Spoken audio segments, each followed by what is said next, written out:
Let's move into other conversation, which has to do with the aged, the elderly within our community, within our society, within the country.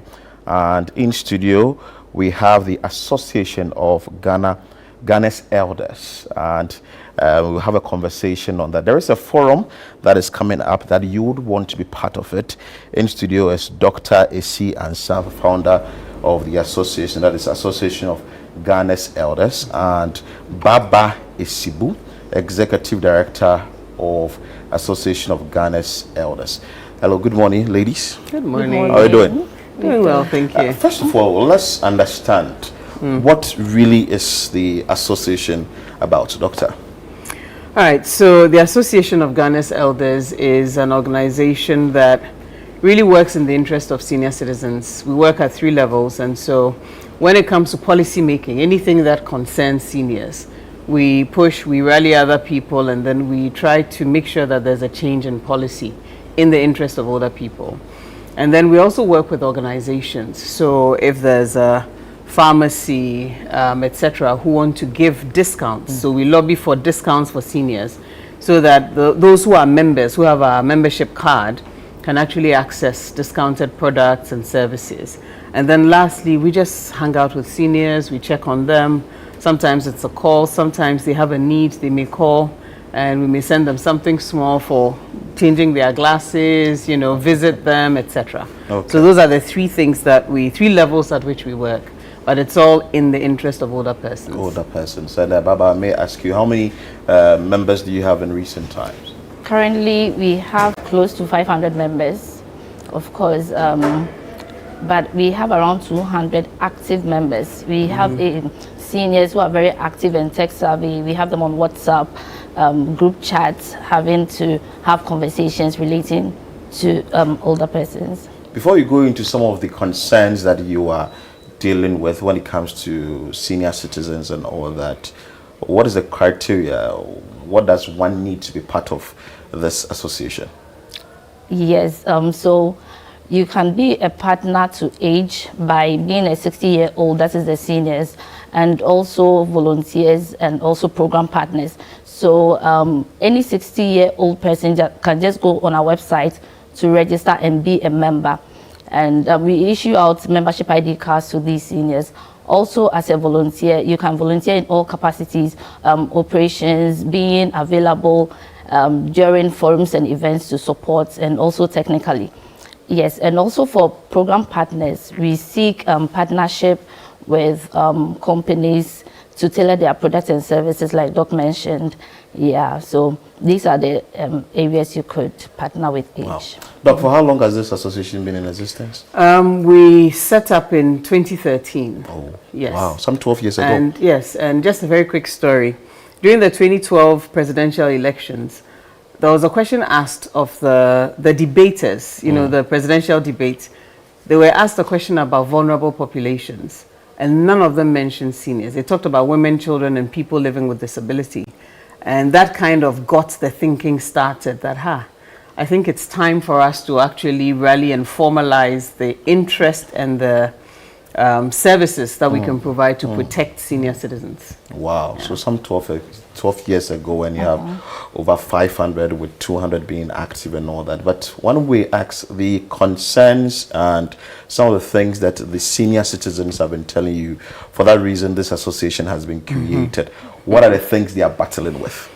Maybe I'll give one and then Baba can take it up from there. There are many. You know, one key thing is the change in family structure.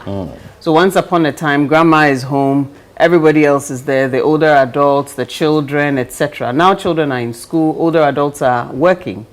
And so there are fewer and fewer people around them. The sense of community is going. And so there's a lot of loneliness, there's depression, there's being with people, but still being alone because nobody's around you. So the social pinch of the changing society has been a major driver. And sometimes you organize programs and they'll tell you, I don't have a way of getting there. So mobility. Wow. Our main forms of transport, you have buses, too chaotic for them to join, trotros, etc. Taxis, expensive for people on pension. And then walking is often not an option, you know, depending on the distance. And so transportation needs, there are many, right? And we've identified 8 key areas where we feel there are gaps and where we want to work. And the 8, if you want to share with us the 8 key areas that you've identified. Okay, so maybe yes. So education is one key area that we've identified, as well as legal issues. When it comes to legal issues, do seniors really have that kind of support? So one thing we do is to get people, lawyers, for example, to give pro bono services to the seniors who are in need, you know. And also we have the economic aspect. Yeah. That's one major reason why we are doing this. We believe we can rally seniors as, you know, actors of the economy, not just seeing seniors as they participate in the economy. So we need to see seniors as participants of the economy. That's one major reason why we are holding this forum on the 1st of July. And also there is technology. Also we realize that with the changing technology,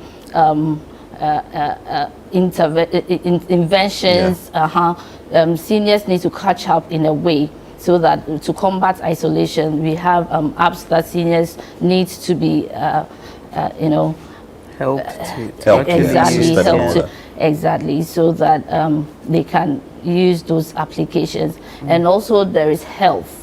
Health is one major thing that has to do with aging, regardless of how you look at it. Once you get to a certain point, some health issues come naturally. So health is one major area we also work with. Then we have sociocultural. Exactly. And just to come in on the sociocultural front, we actually want seniors to write their stories, capture their life lessons.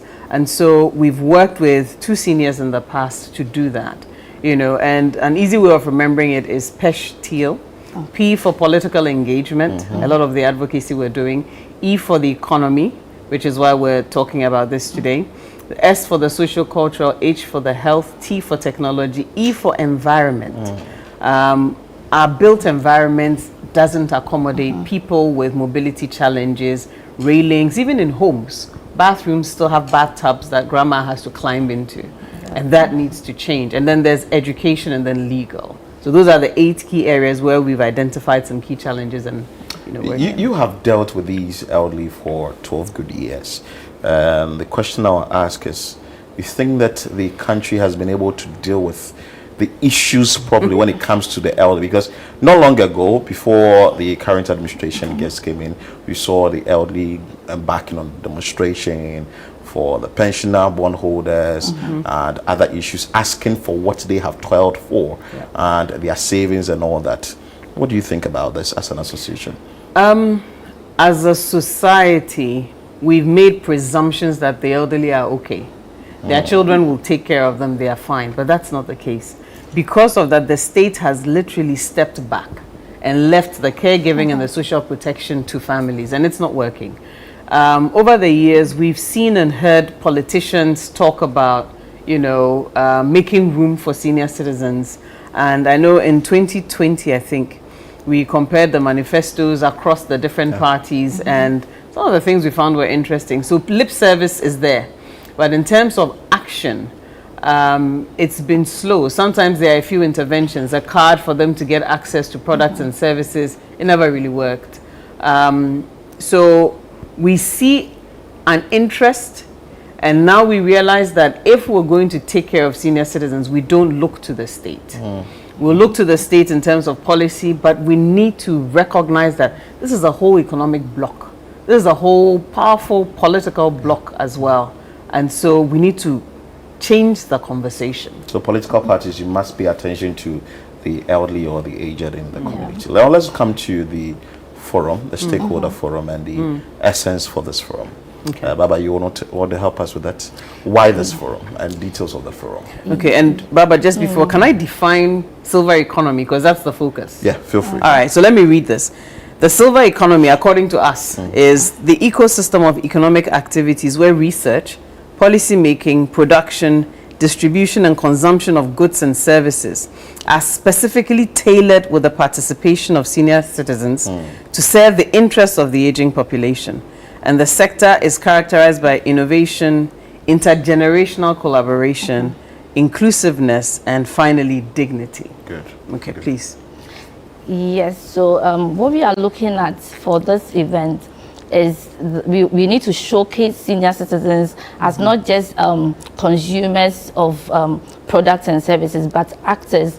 We have seniors who are bloggers among us. We have seniors doing massively well gardening, in the entrepreneurial activities as well. So it's good we draw attention to these seniors that and also draw the society's attention to the fact that seniors are not just vulnerable people. Some seniors are very active, and when given the opportunity, they will make money for themselves and not depend solely on the family. So yeah, we need to tap from the silver economy as a country. Wow. So with this event or the forum, which people are allowed to be in there, or there are specific people that you are invited for this forum?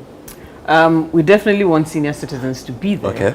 especially those who are engaged actively, so we can showcase them. And then we're looking for insurance companies who are interested in, providing or designing products for senior citizens. Oh, beautiful. We're interested in financial institutions who some already have, maybe no fee programs, etc. for seniors. But we're looking for basically companies across board who can identify opportunities to tailor their products and services for senior citizens.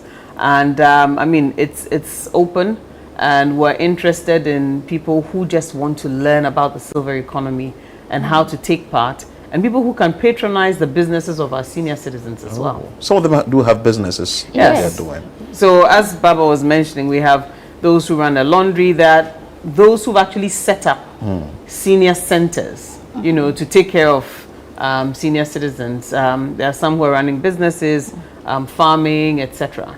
So we're interested in showcasing that to show people that as people age, they are not a burden. But if we protect ourselves when we're young, if we take care of ourselves, then we're actually able to stay productive into our older years and be able to not just consume products and services, but to produce them as well. So that's actually free.